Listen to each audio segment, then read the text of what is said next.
Hello, lovely world. Today we are having a really great interview with my dear best buddy, Boddie, and his lovely partner, Tara. Um, I'm just going to wait for them to come on and request to join me. I'm here with my Cygnet mask that Sarah Marion made. Roboti Art, you joined. Now you have to request to join me live. Hello, everyone watching. I hope you're having a great day. It's so beautiful here in San Diego. I wish we could enjoy it more. Go. I feel like Ro needs some intro music. Is it working? Do you hear that music? Are we sideways? You gotta turn yourself. We gotta turn it? Okay. Is that better? Yeah. Cool. Do you recognize this song, Ro?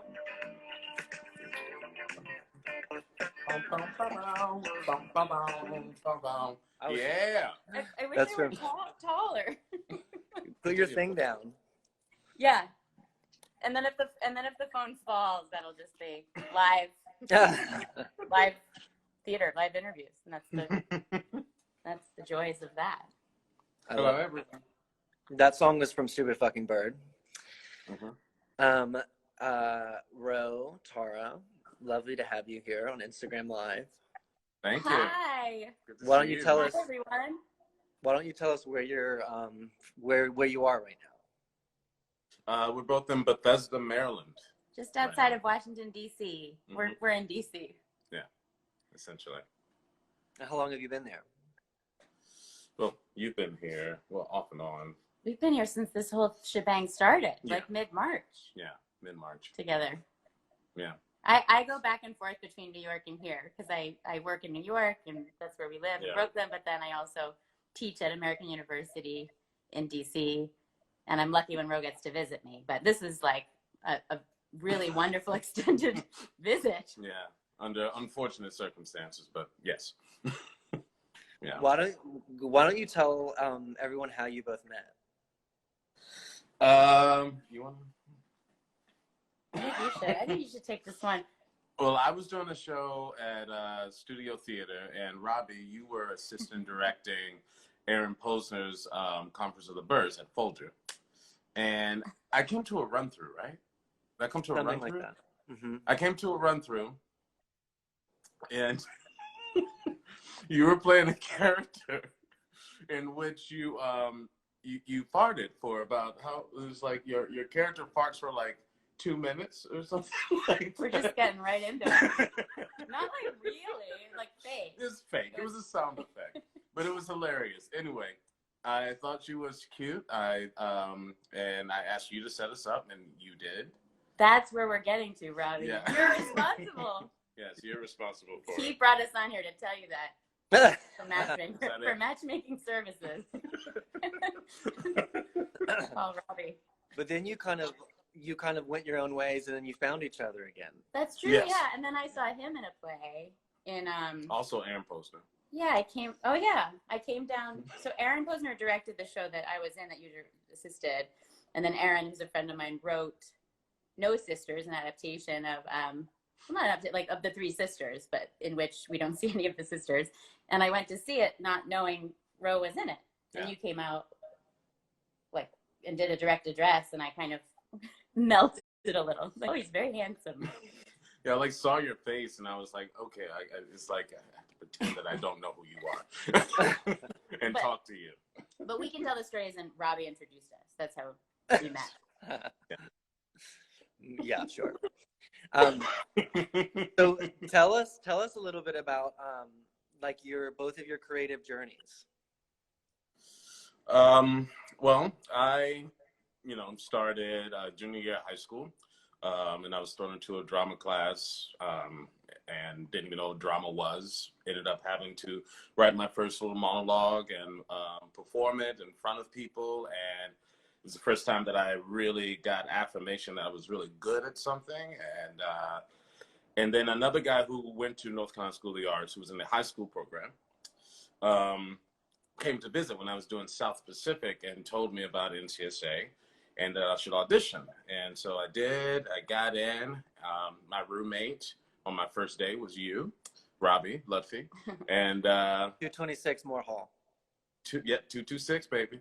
Um, and and yeah, then going from the high school program to the college program, and then graduating and moving to New York, and having a pretty awesome regional theater career, and that has allowed me to travel around the U.S. and see all kinds of places and meet all kinds of people, and yeah, I just feel like I've been growing and growing being on that circuit, regional theater circuit, and yeah, I'm eager to get back to that, at some point. But yeah, that's kind of, in a nutshell, concise, what the journey's been like. Yeah. Is there too much ceiling? Like, this is good. And Ro, Cool. you're from Rocky Mount, North Carolina. Yes. And your father is an artist too. He's a bass player for a funk music band, right? Yeah. My dad, also gospel. Yeah. So I grew up with music in my life. It's in my blood. That's why I started playing guitar. Kind of came easily to me.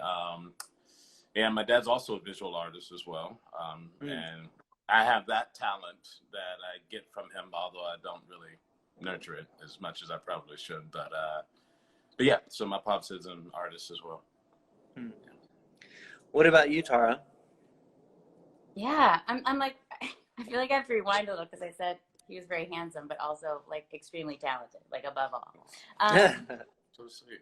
My journey. Well, I went to a liberal arts college, and I guess I call what I have like a liberal arts career, kind of a portfolio career, because I spent a lot of time acting pretty full time, mostly in Washington, D.C., actually before I moved to New York, but was always sort of very scrappy and scrapping together like voiceover work, teaching work, and now I teach at a university and direct and perform still, and I also produce.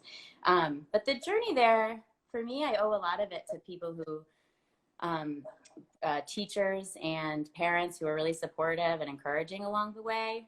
And along the way, a lot of times thinking, oh, you can't really make your life in this, so I better focus on other things.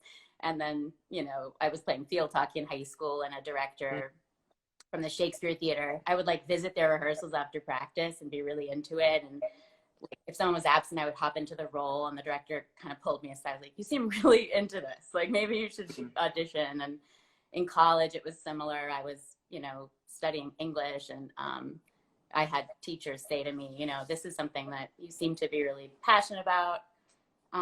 So I owe a lot to, and I try to do that for my students, because I think the world can often tell you, like, it's hard, find other things. And I think to me, it was really vital to have those people say, try it, like, give it a try. Like, life is going to throw its own compromises at you, but why not, pursue the thing you love and do as much of it as you can. So yeah, Middlebury College, which has a really dynamic theater program, and a lot of its alumni actually are still doing theater in all kinds of ways in the world. The professors there run a professional theater company, and I've worked with them for about 13 years, and they're now based in New York City. And yeah, so a lot of regional theater, and I still work with a lot of friends from college, producing and performing. And we made a musical that was in New York at Lincoln Center, and we have been helping my friend Andy to make feature films, and so a lot of collaborations, like you two, from college too. I didn't know you played field hockey.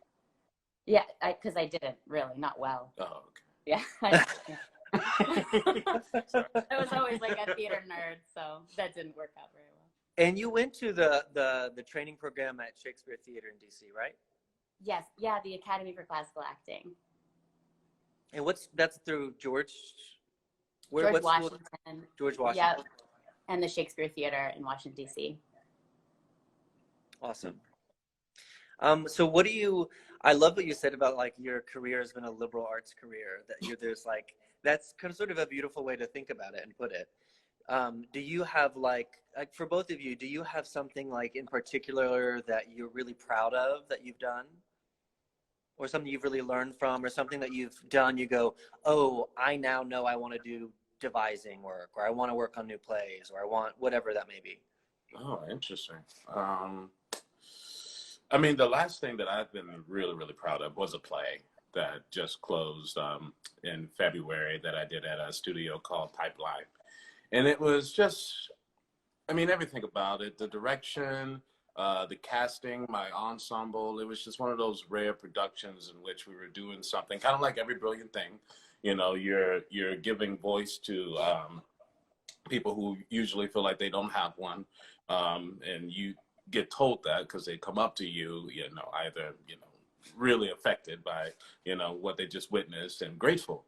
But, you know, the story that we were telling, like I said, the ensemble, there was something bigger, you know, in the room always with every single show, something bigger than ourselves. And I was just at the end of it. It was that same type of like at closing. It was, I don't ever have to do this play again, you know, because we'll never be as magical as this.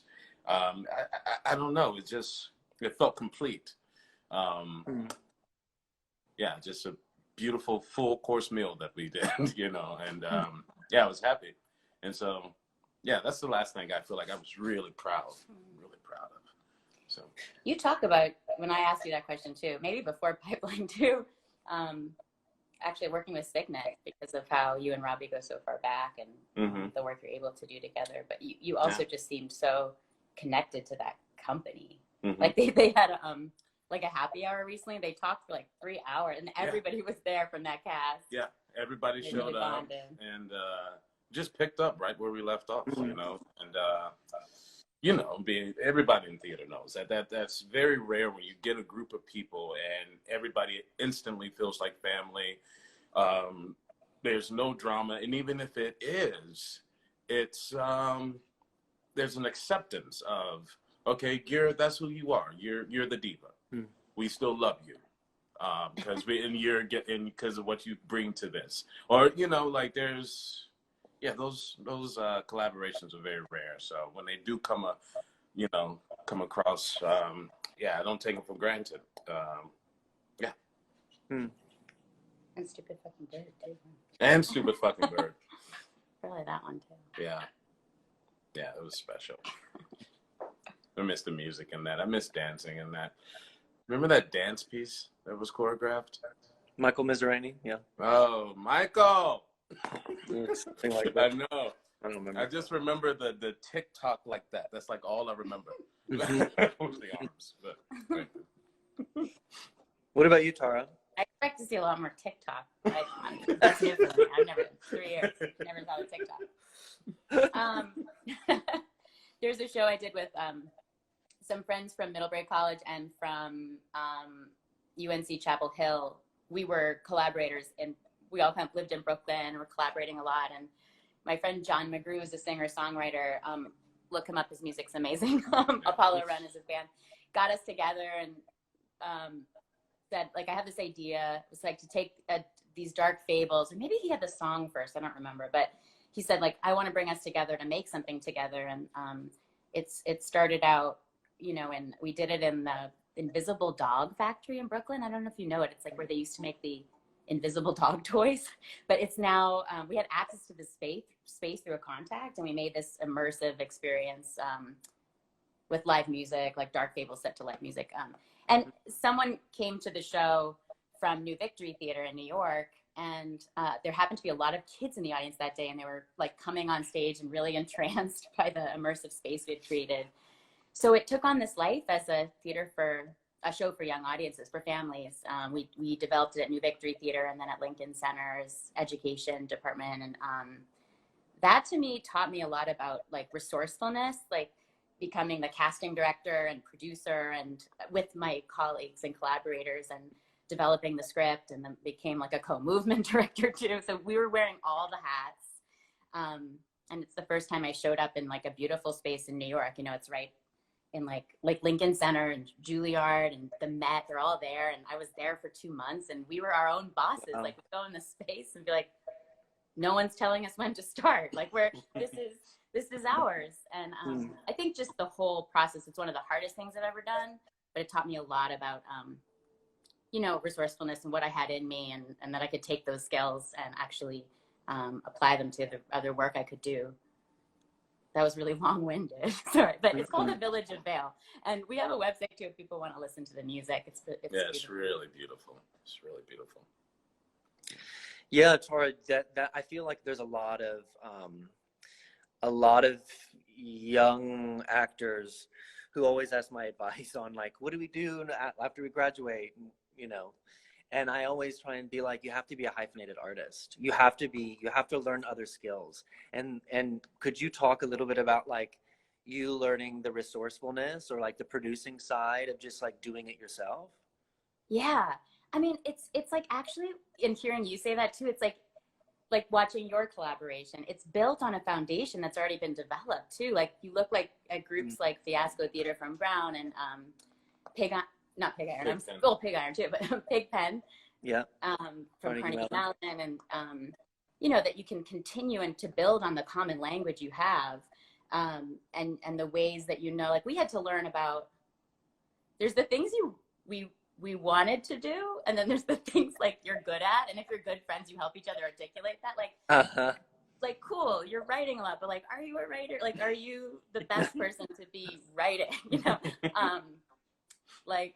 And I think we all, coming from a liberal arts background and coming from a place of resourcefulness, we're used to having to do so many of those things. And we had to have a lot of, you know, we had to communicate a lot and figure out and ask ourselves those questions. Like, what are my strengths? You know, there's the thing we love to do. And that's what we're talking about too. Like when you have a project that's yours, you can try on new hats, the things that you've always wanted to do, but then there's the things you're good at.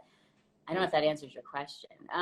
Oh, the other thing I learned was like, people are really willing to talk about their own experiences. So just bringing someone to lunch, like it was really exciting for me to meet all these mentors, like that taught me so much just by sitting down to lunch with them and asking them about, how like their experiences and how they've done this.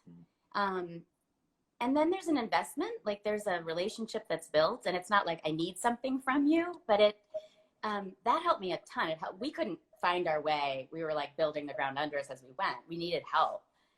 But it was just amazing how artists are so generous and open to sharing like about their own processes. And from that, we actually ended up getting a lot of help because people became like really invested in us and wanted us to succeed. So that's advice I would give to anybody. You know, invite someone to a drink or lunch and just ask, just build a relationship, because it can be reciprocal. I say that same thing. I mean, I'm glad you said that, because especially as an actor, where you feel like sometimes your career is out of your hands, but it doesn't have to be that way, you know. I don't like this idea of hierarchy in theater in general, or like one side of the table and the other. It's a fuck the table. But I also think that like asking someone's advice, or having like a little bit of money set aside for like taking that person out to lunch or coffee or whatever, and just listening and asking their opinion. They're now, like you said, they're invested in making sure that their advice comes to fruition. You know what I mean? Like, then they're invested in you. And I think that that's key. I learned a lot that way, from just shutting up and asking questions. Yeah. And like being ready with your own ideas. Like I had a director once, we worked beautifully together, and she goes, all right, they're asking me what to direct next season. What's your dream role? And I didn't have an answer. But when you say like it's out of our control, often there are ways we can just be putting out there ideas and what we want to do. And, yeah. Also, Ro, you talk about, you said something about like you felt like you were making a play that was for something bigger than yourself. And I wonder, because I know that your process is a very spiritual one, and you know, for those of you who don't know, Ro will come to the theater an hour before a show. He'll warm his, not just his body and voice up, but he will sign into the role. And I wondered if, Ro, you could talk a little bit about what that process is for you. Well, I learned signing into a character from Michelle Shea. She was the first person that taught me at NCSA, directing me, and August Wilson plays Jim in the Ocean, that you Michelle, could for bring those the who level. don't, Michelle is a Wilsonian, originated Yes. a lot of August Wilson roles. Yes, thank you. But she was the first director that showed me that theater can be something bigger than you, and it could, bring people together in a way that is kind of spiritual, in a spiritual way. And so she showed me this technique called signing into a character, and basically you start off by saying Om Namah Shivaya, and then you say, I would like to sign in to the character of whoever in the production of whatever, directed by whoever the director is. And you focus on three things that you want to focus on that night. And you ask, for your higher self, basically, to give you those three things. And it always gives me a moment to check in with myself, as an actor. Yes, there's beats, and there's arcs to scenes, arcs to the story, blah, blah, blah. But also you're a human being that came in from maybe a bad day. Maybe, you're late or blah, blah, blah. And you just have to check in with yourself to see where you are that day in order to meet the demands of the role. And so signing in is a moment to tune in for myself and ask my higher self, what am I lacking? What do I need right now to live up to the task and the demand of the play that day? So, yeah, that's what signing in is. But yeah, I do. If there's anything that I do miss right now, in being in the theater, are those practices. And I'm trying to find those in my day-to-day life. Why do I wait until I have a show to warm up my body in these ways and do yoga and meditate and center myself? Those just seem like things that you should just do on a day-to-day basis, just to take care of yourself inside and out. And so trying to remind myself of that these practices can be done, on and off stage is something I'm definitely learning right now. I mean, in all fairness, you've worked really steadily over the past year, and had shows lined up through January 2021. So it's the idea that you wouldn't have that, going to the theater every day to do it. That is new, something you weren't prepared for. Yeah, you're right. But it is always in the back of my mind that I might not have anything. It's just, even though I have been blessed this year, and blessed to, work as consistently as I have, there's always something. Once opening night hits, it's okay, I know I have a run of this show, but what's after this? What's next? But yeah. It's also beautiful because Ro does that for every role, no matter how small. Because you'll play roles where you have to be on stage the entire time. Yeah. Every Brilliant Thing and the Agitators when you played Fisher Titus. But if you have a role that's smaller, you have two smaller scenes, you'll still spend the hour. That's what I love about how devoted you are to your craft. Yeah, that's true. I remember, Ro, when we just graduated college, your first show was in DC. You were playing Belize in Angels in America, and you called me one day and you said that you were feeling a little stuck, and what unstuck you was you snuck out and looked at the audience before the show, and it was I never do this, but I looked at the audience and I found this little kid who looked like me at that age, a young age, and I said, I'm going to do this play for that kid. And that reconnected you. And I thought that was always beautiful, that you're always aware of the audience and the impact you have. I still do that. I still, whenever I can, I watch from the wings, or I go up to the booth with the stage manager, if they allow me, if the theater will allow me, and we get along.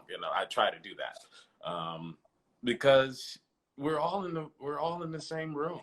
There is this fourth wall if you're doing that type of play. But we are all in this together. So breathing the same breath together, tuning in to where they are, seeing who is in the audience, not being surprised if, you know, it's a Sunday matinee audience and, you know, a little sleepy.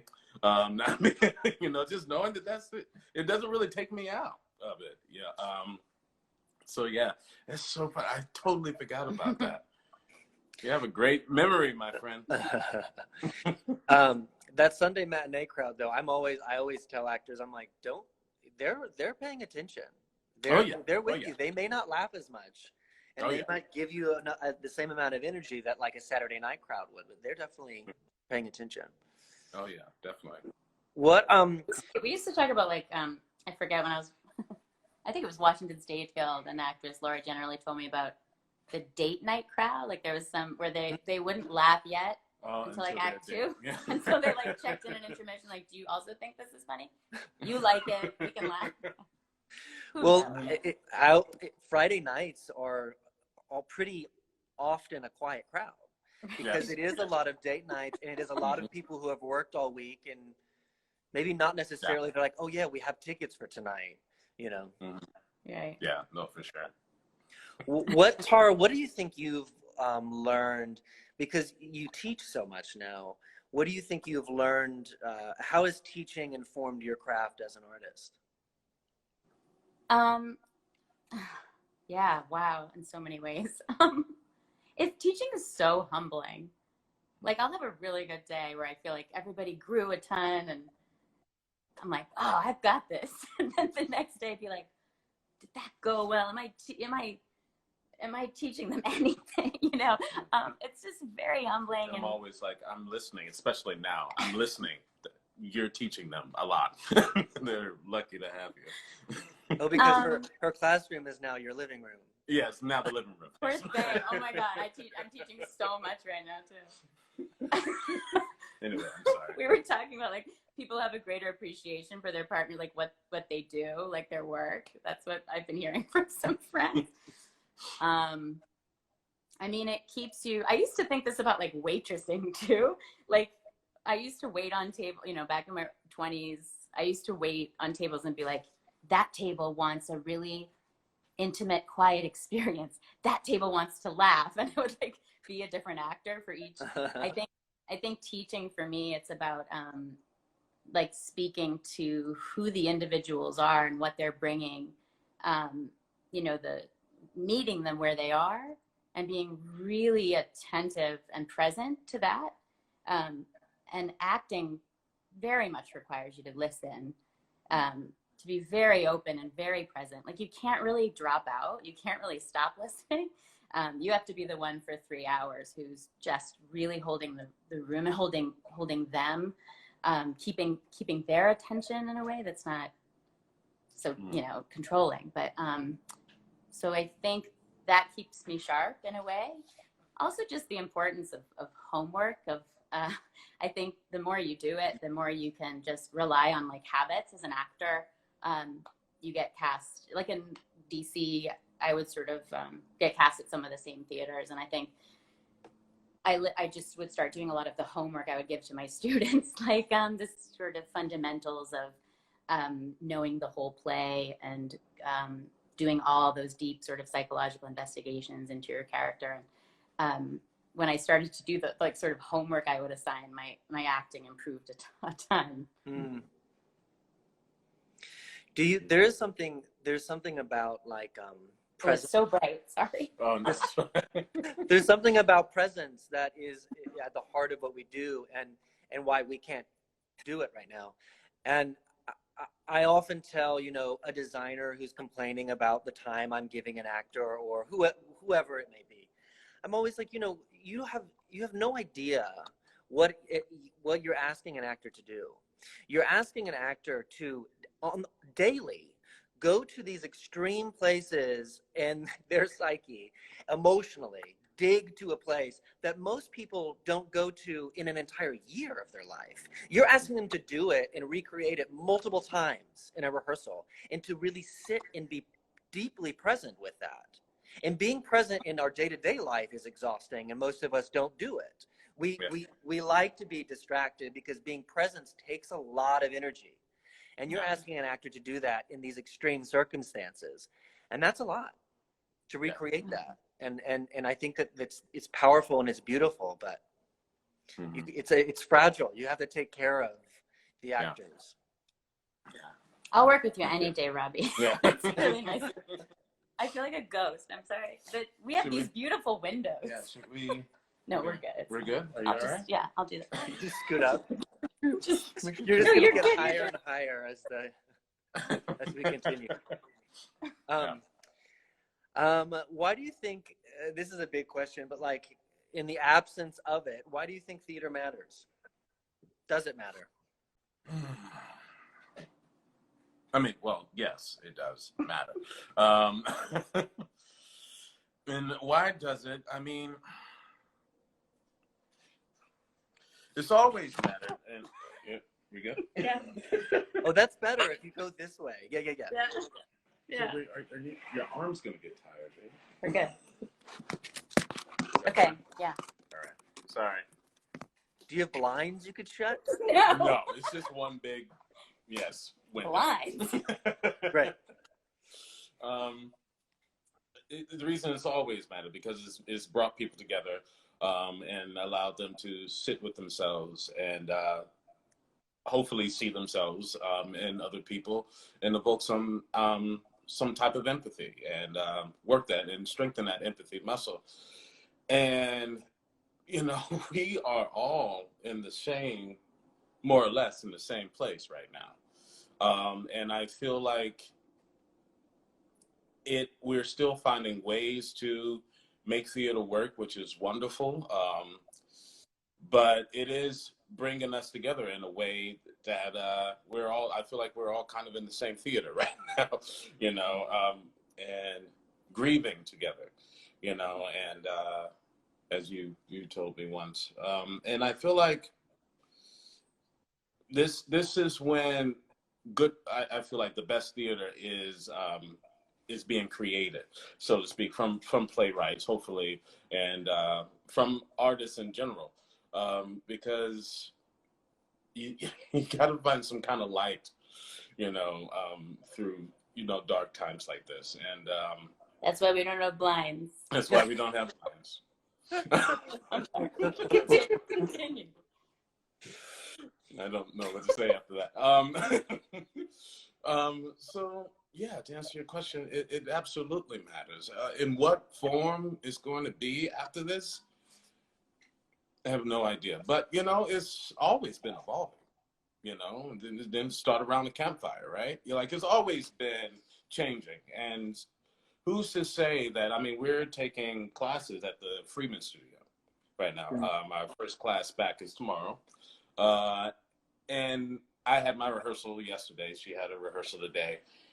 And it's like this. I'm acting with someone like this. And I'm doing the Dutchman scene that takes place on the subway. And there's supposed to be a lot of it. There's a lot not said, you know, that's with the flirtation that's happening.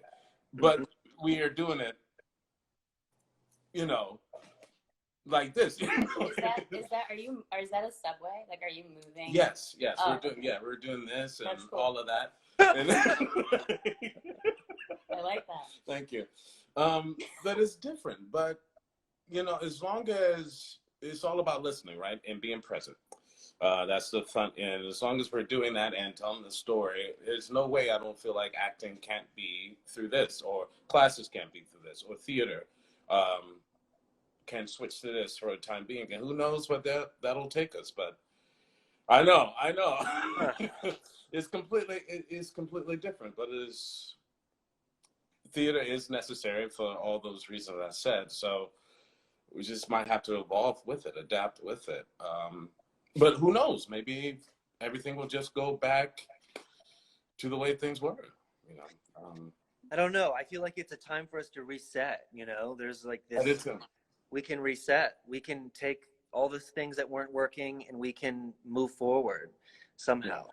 You know, I love this story that I don't remember where I heard it or read it, but the idea of theater being born in the same city, the same exact moment that democracy was born. That the idea of two people turning at a 90-degree angle and staring at each other, and these two people have two different points of view because there's conflict, right? And they disagree. And because of that disagreement, we, the audience, get to decide where we exist on the spectrum, right? And I think that good drama, good theater gives us that. And that you see a polarization, and then as an audience member, you then turn to the person you came with and you go, I agree with her. Oh no, I didn't agree with that statement though. I agreed with this. And there's something about that dialogue that I think we'll always want. Yeah. No, I absolutely agree. That's so beautifully put. Yeah. I don't know. Do you have anything to add? What do you think? I think that was beautifully said. Yeah. I mean, I think after the 2016 election, I had tickets to see Servant of Two Masters, the Chris Bayes production in New York, and it was like Commedia dell'arte, which involves improvisations about the current times and just being in that theater together. And as you're talking about, like it felt like catharsis, like a release that I needed that day. And I think lately we've been watching like John Oliver and Colbert and needing sort of comedy too, to some levity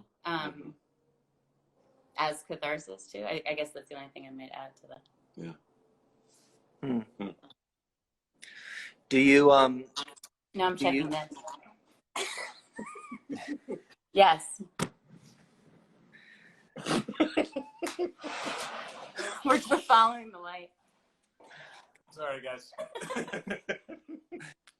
I've been thinking about some strange ideas of like, that's worse. It's so much worse, man. It is, yeah.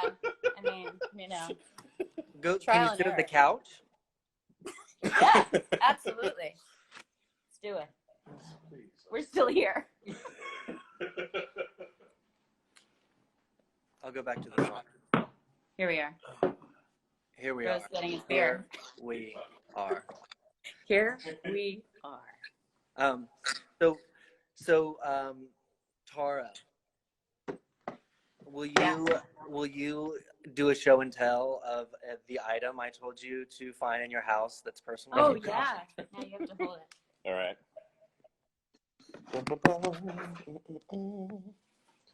Is this enough for both of us? Yeah. There we go. Yeah, My friend made this for me so much recently. better. Because Ro and I travel a lot for work. But we both have done a lot of like regional theater, or I've directed and taught too out of town from our base in New York. And I think that can feel exciting to be in new places. Like there's almost like sometimes we feel like we're on vacation if we're sharing a space that's in LA or DC or but sometimes it can feel really draining. And I have friends that are, in primetime television shows that still go through it. Like I have to uproot my family for 3 months and, accepting that we may always have to live a life like that. My friend made me this little sign. It says home is where the Tars is. That's my nickname. So now I can like put this wherever I go and just be like, this is my home. Home is where we are. Yeah. I love that. Yeah, it's beautiful. Do you find that you have well, I know for Ro, like you have this like Cygnet home and you have a studio theater home, and Tara, do you have these like little like, oh, I like to work at Middlebury because I know I stay with this family and Yeah, absolutely. Middlebury's been a big one for me. So I went back to teach there for 2 years and started an artist residency there. So in the summers, I bring back alumni and professional artists. You should come, Robbie, sometime. And Rose come. Yeah, and then we'll get like 20 students to join us, and we will read and workshop new plays or screenplays. And then the professional artists will do like Q&As and teach master classes, and we all come together in this beautiful setting. And there's a professional theater company called Potomac Theater Project that has moved to New York now. And it's really exciting theater. They do like very political work. Tom Stoppard, I've done a lot of Carol Churchill plays with them. They've been in existence for over 30 years, and I've been with them for about 13. So most of my summers I am with Middlebury professors and alumni, and yeah. That's amazing. Yeah. I do think that's good advice too for people, people just graduating, because that's a common question in these interviews. And it is like, look around you, look who you're with, like that, just make art with each other, keep working together. Because like you said, there's already a shorthand. Mm-hmm. Yeah. I mean, it's easier said than done. I mean, you know, we've gone through it with many of our friends, you know, trying to collaborate, make something. We'd have a rehearsal, and then like it just falls through the cracks, you know, because, you know, art comes out of necessity. So there has to be a common need amongst everyone to, you know, make whatever this idol is that people are going to come and see and worship, you know, that you're creating, you know. So just make sure you're with those other aristocrats of the good who want to create something really beautiful, and you'll have nothing to worry about. But it has to be the right, you know, right combination. I feel like. Yeah. So, Ro, do you have a show and tell for me? Yes, I do. It's funny. It's funny that you brought up signing in, because I was going to share my journal. You know, first time I ever started writing in journals was at NCSA when I met you, because you used to journal a lot, and I would draw, but I never really wrote a lot of things down. And I just have a bag at home filled with journals going all the way back to senior year of high school at NCSA. And so it's just something that I've always had. And I mean, my handwriting has gotten remarkably crappy over the course. Like if you look at the earlier books, it's so nice and fine, and it's like deliberate and intentional. Now it just looks like I'm ready to just get it over with and just write as quickly as possible. Just get it out of my mind as quickly as possible. But yeah. It's still neater than some of my students. That's not that hard to read. Yeah. So, Bro, could you read us something random on a page? Oh God! All right. Should I just flip it? I'm just gonna flip through. Yeah, just close your eyes. I am reading. I am Journal, reading my journal. If it's too personal, then don't read it. Live right now. It's very private. Yes, it is. But this is the love I have for this man. I'm not looking. Okay. Oh, Friday, January 24th, 2020. It's a joy. It's a privilege to be able to go out there on stage to tell this incredible, complex story. It's important to make the sacrifice. Go deeper. And signing in, Om Namah Shivaya, please sign me into the role of Dune in the production of Pipeline by Dominique Morisseau. Please grant me the freedom, passion, and vulnerability to bring Dune to life. I thank you for all the many gifts, talents, and blessings you bestowed upon me. Guide my feet, my hands, my heart, and my spirit. Sincerely, Boddie. So that's what my journal says, people. but I think that there's something to that's important. That's like, because you lead with such spirituality in what you do, and reverence, that there is something about like a higher power, that it's not about you, it's not about me, the artist. I am at my closest to God when I am in the act of creation, you know. Yeah, that it is absolutely something else. And I think that it takes a little like something off your shoulders when you think like that. Yeah, I feel like it definitely does. And it gives you the freedom, and it surprises you in moments, because, you know, you do feel like you have these out of body experiences on stage. And yeah, I feel like the best actor is always the most generous, you know, generous of, you know, how they feel, generous of emotion, generous to their scene partner, you know, listening to them, and, you know, they are the best actors. And in order, it's like you said, doing stuff like this really, you know, takes the pressure off. It really does. So, yeah.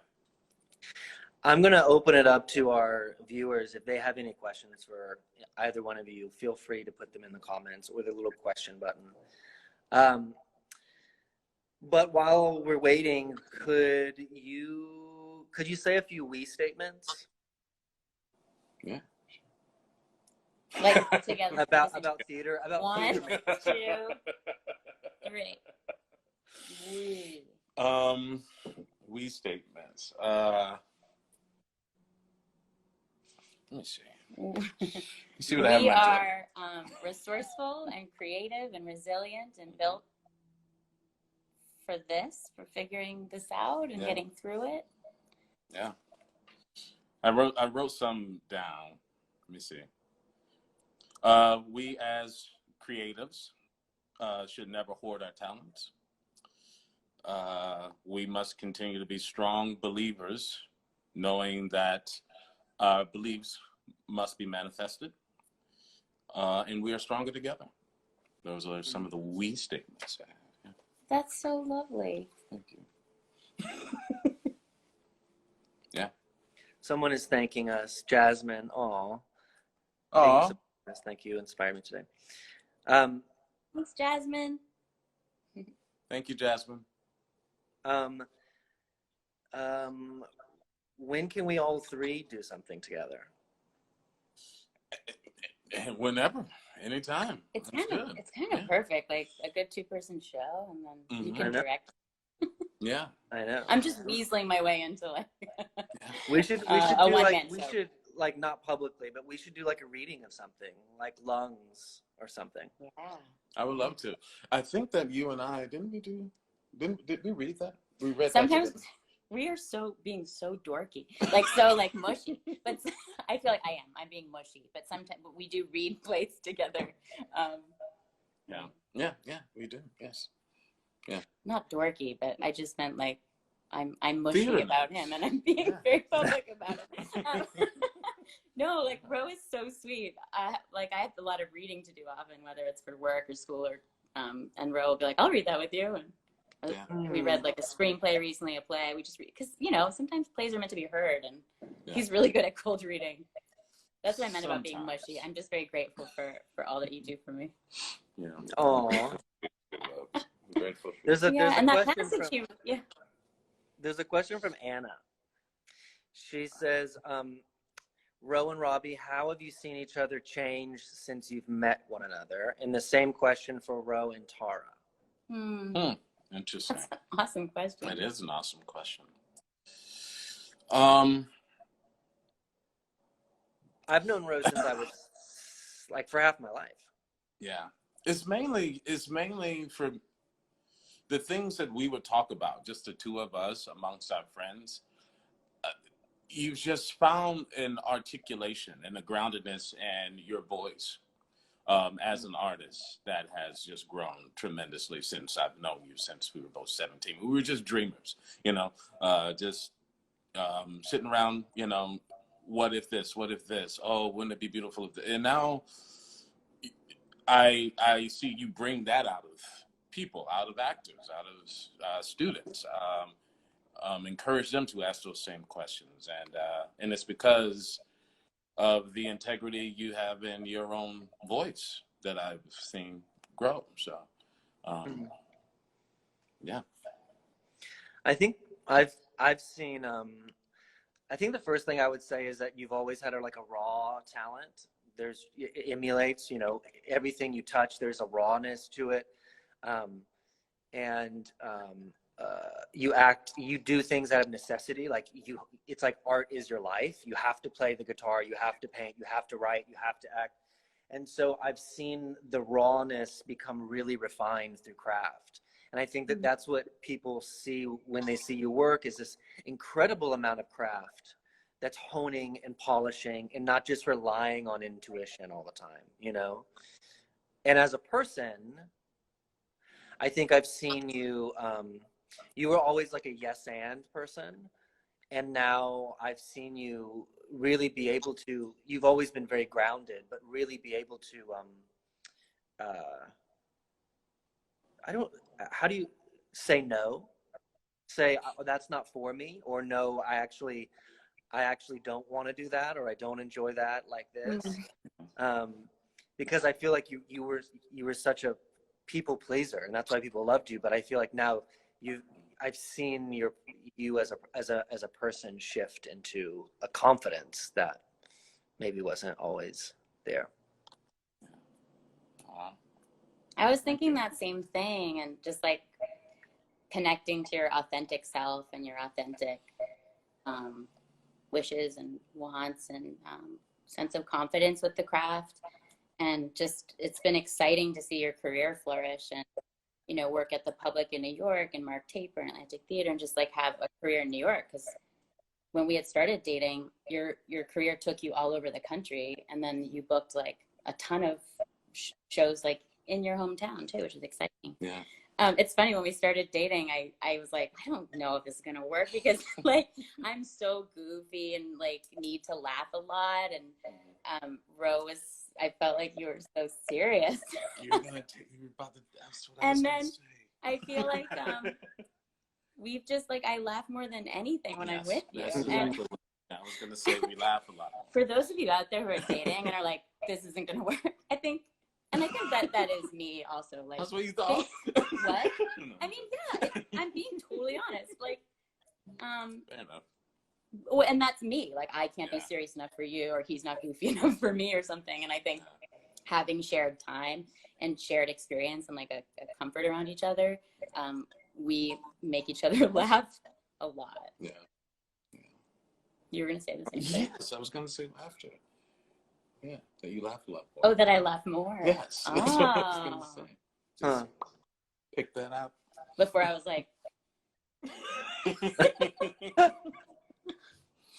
yeah. Yeah. Some of my favorite memories are laughing with Ro and Ro's family, Ro's mother, and dancing to music and drinking and having just a really good time. Yeah, laughing. Absolutely. Good question. Jordan asked that. Good question, Jordan.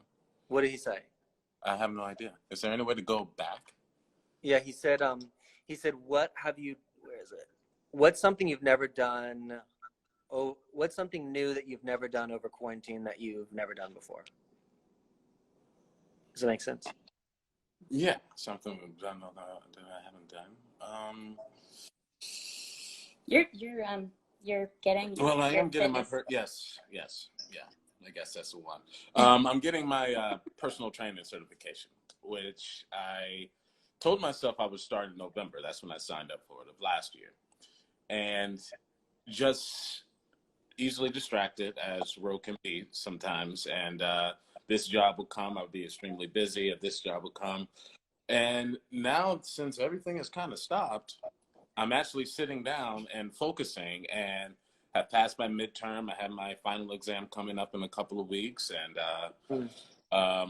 got my CPR card license 2 days ago, so I can give that. Wow. Yeah, so a lot safer. Yeah, so so things are happening. Quarantine.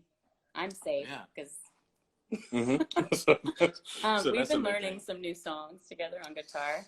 We have been playing more music and seeing old movies we had never seen. We're cooking a ton more.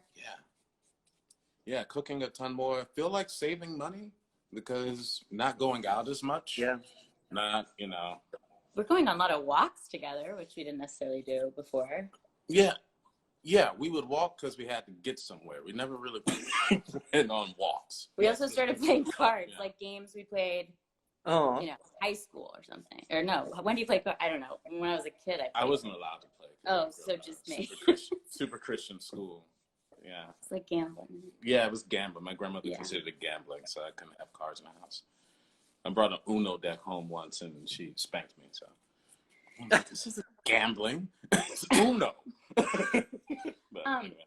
I've been getting a lot of friends together. I don't know if you all have been doing that, but like people I haven't seen in like 15 years. My college improv group, my grad school class, just family, like getting people together for like happy hours and things. It's been really nice. Yeah, getting people together. That's one of the things of like, if there's anything, I feel like that's one thing people have been doing a lot more. We have been doing a lot more that we just don't do. We weren't doing before this. Just taking an opportunity just to talk to like 4 or 5 friends that you haven't seen in a decade. you know, or something like that. You know, like you and your class have recently been doing that, right? Yeah, I was gonna say, what have you been doing, Robbie? That's new.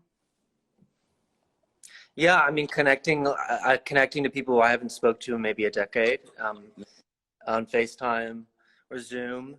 And you know, I've gotten my paints out again, and I've started painting, drawing, collaging, decoupaging, gold gilding, whatever the hell. I mean, I just, you know, it's Nice. there's something that, yeah. For those of you who reading. don't know, Robbie is an amazing visual artist. Really? It's out there now. And so are you. So now you have to share some of your stuff at some point So is Ro. with the viewers. Maybe I will. Maybe I'll post something. What would it be asking too much? Like, I think we have like 5 minutes. Yeah. Could you? I don't have any with me right now, Anna. I'm in the rehearsal space. Do you? Can you play a song? Would you hate that if you like sing a song together or something? You hate together, that. You don't want to do that. You could say no.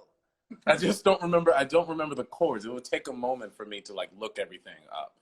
Probably longer than 5 minutes. Okay. Yeah. I mean, I could try it. That could be another video. Yeah. He's so good at it, really. But I understand. Yeah. It's just, yeah. What did we learn? Like the train song? Train song was the one I was going to say. That's when we did more recently. Yeah, but I don't remember the chords for that, and I would have to look it up. And no worries. Yeah. I just take it for granted because he's the one who learns all the guitar chords. I just sing along. Yeah. It's a good rendition, though. Maybe we'll do it later. We'll do it just for you, Robbie. Oh, thank you. And then we'll see some of your artwork, please. Okay. I'll post some if you post a video. Oh, post. Oh, that's like way out of my Or send it to me, or we'll do it Instagram Live or something. I don't know. This is all big for me. Yeah, we'll do an Instagram Live. Scary. I love you both. Love you you. too, brother. Love you too. Thank you so much for this. Miss you too. We're just talking about when can we come to San Diego again. So we're going to try to make plans pretty soon. How can you make? I know, and how can we make plans? But yes, I don't know. We're going to think about it a lot. Yeah. Until we can make a plan. Will it into existence? Yes, that's what we're going to do. Yeah. So, I'm glad you have each other. This is so cool. Too. Me too. This is so cool. You're doing these.